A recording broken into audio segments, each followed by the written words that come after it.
In this video, we will discuss adding boundaries to a surface.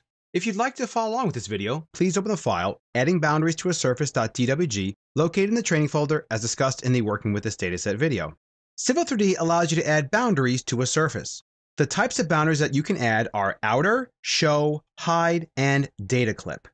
An outer boundary is used to bound the entire surface. However, the surface data outside the boundary is still technically in the drawing and can be displayed if you adjust the outer boundary.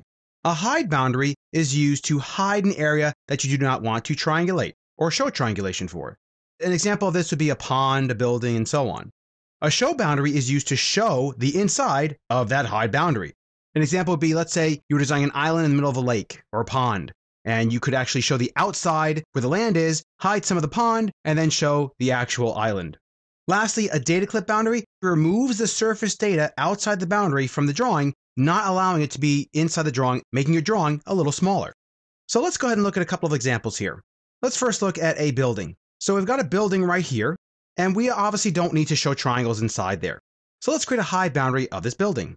First, navigate to the surface definition. We'll expand surfaces, expand EG, definition, and here are our boundaries. As with everything, simply right-click on the category and choose Add.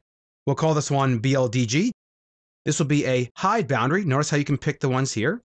And for this example, you do want to have on non-destructive break line.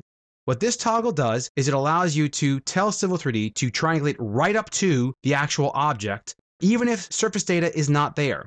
If you toggle it off, it'll only use surface data to actually create the boundary. We'll go ahead and click OK and select our building, press Enter. There's our hide boundary.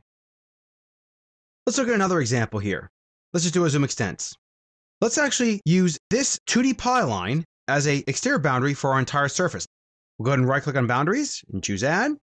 Call this one EXT. And for this one, we'll make sure we set this to Outer Boundary.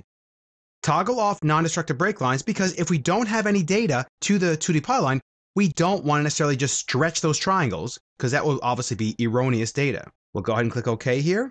We'll pick the 2D polyline. And notice how it just goes to the data that's actually inside that surface.